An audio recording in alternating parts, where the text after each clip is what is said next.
This is From Destruction to Dignity with Janice Pons. Each week, Janice shares her wisdom to enlighten, educate, and advance the culture in America today. Janice Pons is a mother, author, and free thinker, and your host for our podcast this evening. Now let's join your host, Janice Pons. Greetings, greetings, greetings. Come on in. Welcome, welcome, welcome. My name is Janice Pons. I'm the host on this broadcast, on this podcast, From Destruction to Dignity, Clinical Perspective, Spiritual Truths. Tonight, we're going to continue our amazing journey as we the people. We've been focused on a specific path related to gaining a clear understanding regarding how our nation is structured, how it's supposed to work. This flag that's behind me, I love our flag. It's a great symbol connected to our amazing nation. This seal right here is a reminder of the importance of praying for the president of this great nation, the People's House, the White House. I am continuing to pray for the millions of Americans who through in 2024 were living paycheck to paycheck, barely making ends meet. 265 million, 900,000 Americans, 78% of working Americans struggled so hard in 2024. We remember when Bret Baier interviewed Kamala Harris, and it came out at that time that 79% of Americans felt that the country was going in the wrong direction. And so people spoke with their vote. The majority of citizens spoke loud and clear. The Democratic process played itself out, and the American people issued a mandate loud and clear. We had an election. The people spoke on what was really important in light of the dynamics being presented to us. The economy and illegal immigration were the top two issues that drove people's voting, not the things that Ms. Harris was focused on. It wasn't important to people, not the majority.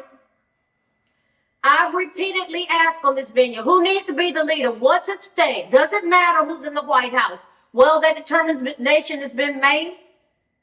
Where are we now? Some people are struggling with acceptance of the results. Yeah, they are. They're struggling. But the question is this: can we move on as a nation? Does our country have a history of moving on, things that happen? We moved on. We're going to look at some dynamics related to all of this together. Everything that we're dealing with in this nation connects to our Constitution and how it influences how we operate and what we adhere to as we the people. There's an executive branch of the government that affects us all. That's the president. Whether we like it or not, Donald John Trump, was voted as the head of the executive branch of the government. Trump warned that without change, the country could be headed towards an economic depression. He outlined a plan focused on closing the border, lowering taxes, reducing inflation. All of these were issues that he believed were crucial to turning the country around. He attributed the economic struggles to Kamala Harris and her allies, saying their policies are responsible for the issues America was facing. Trump's campaign has focused on urging what he did. He told Republicans, he said, listen, y'all need to go vote early. With events and rallies displaying banners encouraging early voter turnout, and that is exactly what happened. I went to early voting, and I stood in line for 1 hour and 45 minutes, enjoyed every minute of it. My great-grandmother was born a slave. She couldn't vote. I fought for people couldn't vote. I grew up in Jim Crow. We couldn't vote. I was glad to stand in that line for 1 hour and 45 minutes. So Trump believed that a strong turnout was essential for Republicans to win, especially in tight races across the country. He closed his ad with a call to action. He said, go and vote, reminding viewers of the chance to bring the country back on track. His strategy was right in sync with the majority of Americans. He stated, I have come today with a message of hope for all Americans. And he said this, he said, with your vote, I'm going to end inflation. I will stop the massive invasion of criminals into our country, and I will bring back the American dream. What did Harris do? She had celebrities, while Trump had hardworking, everyday Americans. Now listen, and it came out that she had, like $1 billion. And when it was all over, she was $20 million in debt and still asking for money. Wow. So she has celebrities, and that didn't work. The hard-working Americans won, not the celebrities. Oprah didn't do it for her. Beyonce, Usher, Taylor Swift, Katy Perry, Bruce Springsteen, Whoopi Goldberg, the Obamas. It wasn't enough. Are they out of touch with the nation, is what I want to ask. Why didn't that work? Yes, my clinical mind always says, as evidenced by what? If the Democratic Party was so out of touch with the majority of Americans, what is the evidence of that being the case? No one captured it better than my son. When I was raising my son, I started teaching him how to read when he was 3 weeks old. By the time he was 2, people were like, what are you talking about? You teaching your son how to read at 3 weeks old? I was tearing him in my arms. I was saying, I'm turning the light on. See the light coming on? I'm turning it off. It's dark now. I'm putting the book on top of the table. I'm putting the chair under the table. I was always explaining things. I was always talking about who, what, when, where, how, and why regarding everything around him. So by the time he was 2, he was assessed and he was tested and assessed to have the vocabulary of a 5-year-old at the age of 2. I was very intentional with him. And the kinds of things that I did with him were the kinds of things that I did as a teacher when I worked as an elementary school teacher. I worked in middle school, high school, also as a school psychologist, teaching children concepts, cause and effect relationships, being very intentional with them, cause and effect. If the outcome is a particular way, what was the cause? When I read my son's analysis of what happened to Kamala Harris, it made me proud. Prior to the election, he talked about his predictions. And this is a great summary. I think it's so great that I'm going to share it. Listen, this is called His Simple Guide to Why Kamala Harris Lost. Jonathan's Guide to Why Kamala Lost. And he emphasized that this was not written with emotion, but dive in with me. It's really worth listening to because some people are like, I don't know what happened.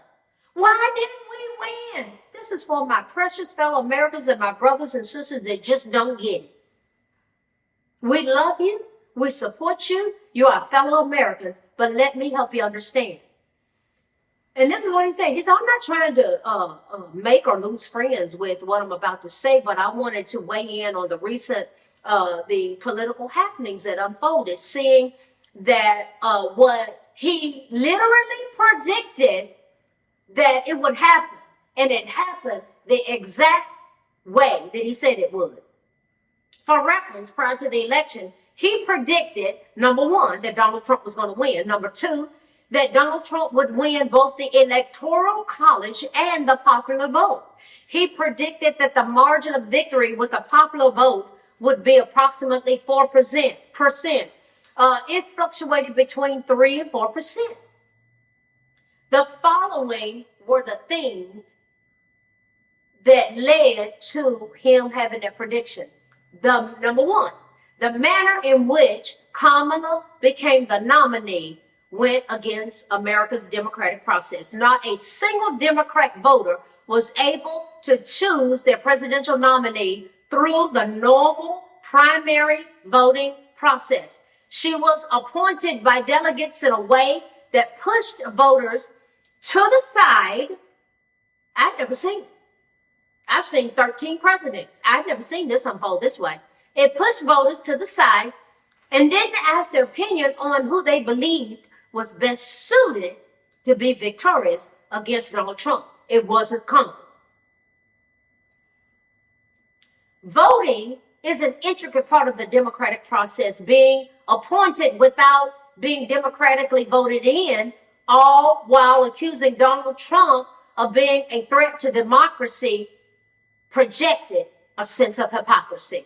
What's another reason why we had the outcome that we did? The credibility of her word was immediately questionable because she had been calling President Biden sharp for years. Whether it's falling off a bike, tripping on the stairs, getting lost in a room, the constant gas, or his one debate performance of the presidential debate, most would not describe President Biden. He was not sharp. However, this is how Kamala Harris had been describing him for years. Anytime a question about the president's cognition or health came up, she defended him and co-signed on this message of his sharpness, which most people could see it just wasn't true. So on one hand, she described him as sharp, but on the other hand, based on his debate performance, he wasn't deemed as competent enough to beat Trump. These are contradictory, and this point was constantly avoided by Kamala Harris, especially in her Fox News interview with Bret Baier, and the whole world saw it. Thirdly,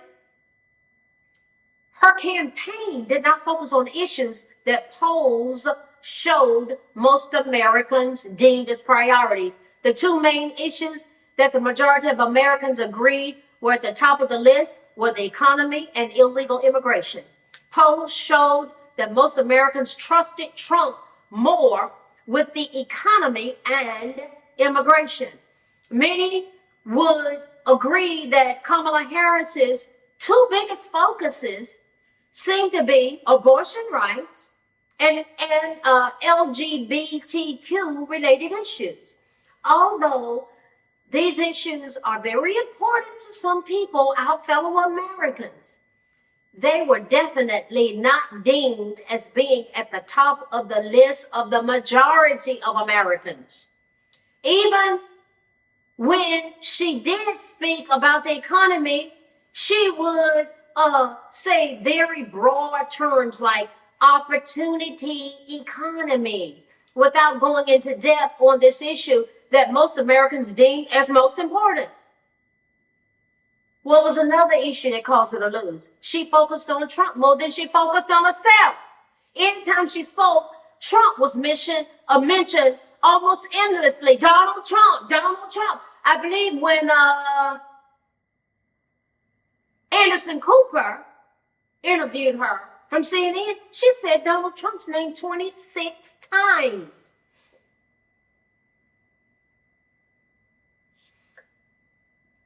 She did that as opposed to promoting why one should vote for her. She focused on why one shouldn't vote for him. It cost her. Then there's something called the Bradley effect. The Bradley effect.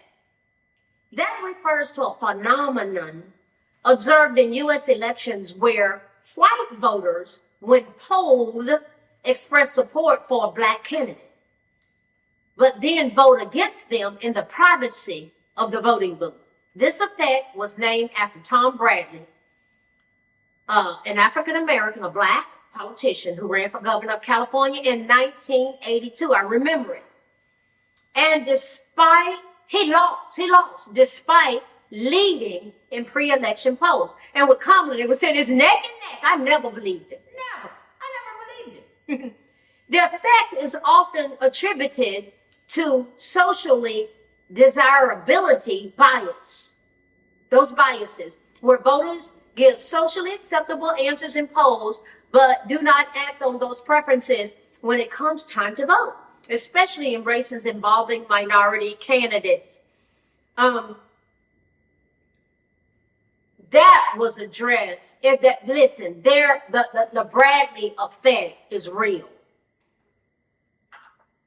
Kamala's campaign demonized, shamed, and labeled specific groups for even considering voting for Trump. And so did Obama. Many who looked at Kamala Harris questionably were automatically deemed as either sexist, racist, or both.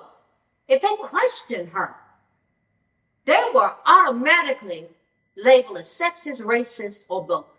Specific groups such as black men were scolded by people such as Barack Hussein Obama, and told that they were making excuses to not vote for her simply because they didn't want to have a woman as president. Meanwhile, considerations such as policies on immigration and the economy, the two most important issues to most Americans, which ended up deciding the election results, were not considered as reasons why these groups were considering voting for her opponent.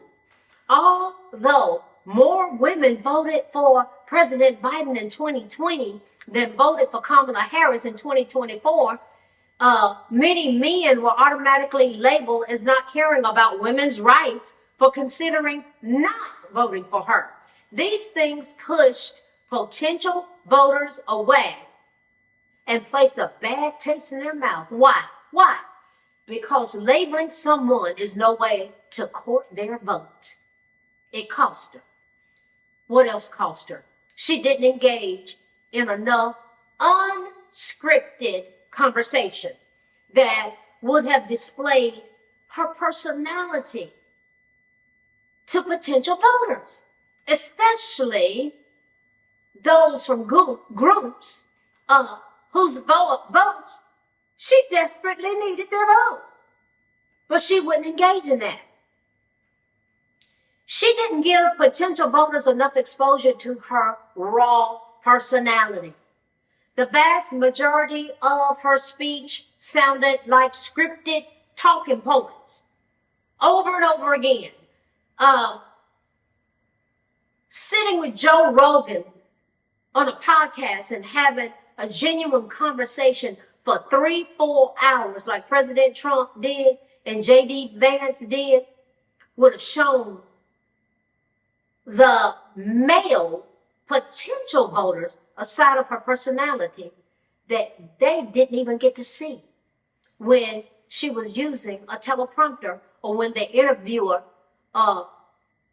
wasn't even relatable to them. They didn't get to see her real personality. Here's something else that hurt her. The overwhelming majority of the media insulated her from difficult questions and fact-checking, which did not toughen her. You got to be quick on your feet. She couldn't handle that. It didn't toughen her and exercise her ability to answer difficult questions. She couldn't handle it. The way in which the media dealt with Kamala Harris and her running mate versus Donald Trump and his running mate was so obviously different that it created a false sense of reality to the Harris campaign and her supporters. They were conditioned to be given softball questions and not be challenged and fact-checked on their statements. This is not an across-the-board statement. However, this happened very often during their campaign. If you look back at the presidential and vice presidential debates, which I've done, and see how many times each side was interrupted or fact-checked by the moderators, and look back at interviews that each side engaged in, and notice the different tones, the approach, the amount of interruptions and fact-checking that the media used with one side versus the other, it's very obvious that it was different. Another thing that was so glaringly obvious, she didn't effectively identify how she would be different than President Biden. Around 80% of Americans believed that the nation was going in the wrong direction. When on The View, she was specifically asked how her presidency would be different than President Biden's. She stated that nothing comes to mind. Nothing comes to mind. Wow, she missed it royally. It really doesn't need any further elaboration. This response fell flat for Americans who identified the country as going in the wrong direction and effectively signaled that the next 4 years of her would be exactly like the last 4 years of Biden. And I will respectfully submit that it would have gotten worse because of her policies, what her focus was. It was not on what we were focused on and what the issues were. And here's another thing that hurt her. She was placed in an awkward position of not being able to effectively distance herself from Joe Biden without also disparagingly coming against him and herself. Why? She was a part of the whole debacle. Yes, she just was. So, as the Democratic nominee, Kamala Harris wanted to present herself as the candidate of change. As the current vice president of we'll see what unfolds. But as the vice president, she didn't want to disparage Joe Biden. So he disparaged himself and has so even after the election. So when asked how she would be different from him, it placed her in an odd situation where she most likely didn't want to speak badly of an administration that she was a part of. She was, hey, as that emoji says on our phone, it's just like the shrug and show, I was a part of it. If she leaned into the idea of being different from her boss, but also herself, seeing that she had co-signed and supported him just as any vice president would do, it was a setup. It created an odd dynamic for her that proved it was just very difficult to maneuver. Also, voters who expressed their experience and concerns with the economy, they were called stupid. As evidenced by what, Janice? Don Lemon, who said, he's getting off of X, he said that. Okay. Some others are as well. This is what happened with Don. He was doing street interviews. Don Lemon was. Yeah. He was doing street interviews. And he was asking people who they were voting for. He was surprised at how many people said they were voting for Trump.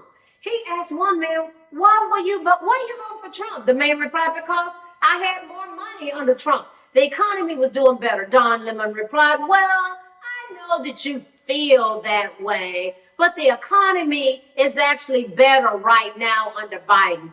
People don't like to basically be told that they are stupid, especially when it comes down to things like money. Don Lemon is a millionaire who is lecturing an average everyday man on his own financial situation. It takes a strong sense of arrogance to speak to someone in this manner regarding their own lived experience. When groceries still cost almost double what it was in 2019, and then you're told that things are actually better now, things simply sound kind of off.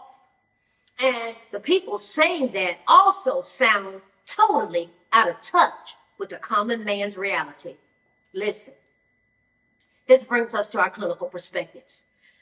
This brings us to the dynamics of acceptance. Are people in our great nation able to embrace acceptance and make the best of situations and move on? Let me tell you this. For the 4 years from 2020 to 2024, we accepted it. Those that voted differently in 2020, we accepted. And guess what? We didn't tear anything up. We didn't burn things down. No. We didn't like it, but we accepted it. How do we handle acceptance? The Mental Health America had some suggestions. I was looking at this and I was like, this is interesting. And it's things I already knew as a clinician and just as an American, and just as I accept and practice as a way of life of myself. What would happen if we notice when we're fighting against reality? What would happen? What would happen if we remind ourselves that we can't change what has already happened? What would happen if we embraced our feeling, put a language to it? You know, the therapeutic process, you put a language to it. You name, you explain, you process, you metabolize strategies, skills, and tools for wellness and recovery. Yeah. What would happen if we did that as Americans? What would happen if we pretended that we are accepting reality if we're struggling to do it? You know, it's like, gosh, I can't change it, but okay. Here I am. We're going to get a chance to vote again. Maybe I'll even run. We're just, can we change it? What would happen if we learn to relax our bodies? Deep breathing has tremendous, powerful advantages for me. I do it every morning. There's certain stretchings that I do before I even get out of bed. I pray. I consecrate my day to God, my body to God. I do certain exercises. I stretch. I do my crunches. I do my bicycle thing laying in the bed. I lift my legs 50. I went from 30 to 50. I get up. I stretch.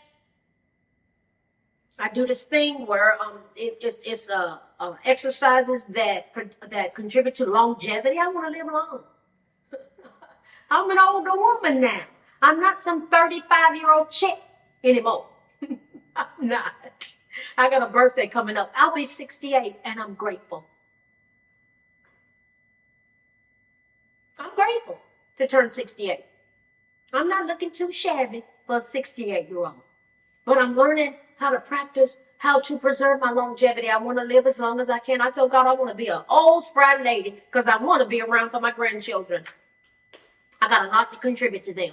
Like the things I taught my son that I was talking about earlier. And more. Relaxing my body, learning to relax. What would happen if we did that as Americans together and unite together as Americans? Not Democrats, not Republicans, but as Americans, we the people. What would happen if we use coping statements as we embrace acceptance? What would happen if we told ourselves and gave ourselves permission that it takes practice? What is the coping skill of acceptance? What is that? There's something called radical acceptance. It can be defined as the ability to accept situations that are outside of your control without judging them. I do it all the time at work. Grown people, this is what we do, which reduces the suffering that it could cause if it's okay, radically, I'm going to accept that. I don't like it, but I'm going to remain respectful. By accepting things for what they are, you can acknowledge your emotions without denying, avoiding, or ignoring the situation. What have we looked at tonight? What have we looked at? What have we talked about, my fellow Americans and my brothers and sisters in Christ? We've looked at, can we move on as a nation? Our clinical perspective is dealing with acceptance. I believe we can do it. You got my support, baby. I love my fellow Americans. I love everybody. You know why? You are my fellow American. It's not about Democratic or Republican. It's not about your sexual persuasion. I love my fellow Americans. Let's start there. You know why? We are one nation under God, indivisible, with liberty and justice for all, as we together go from destruction to dignity. You know what I'm going to say next? We're going somewhere, and it's expecting us when we get there. I have great expectations for our nation. I have great hope for our nation. You know why? We are still here. I've got something to contribute. You've got something to contribute.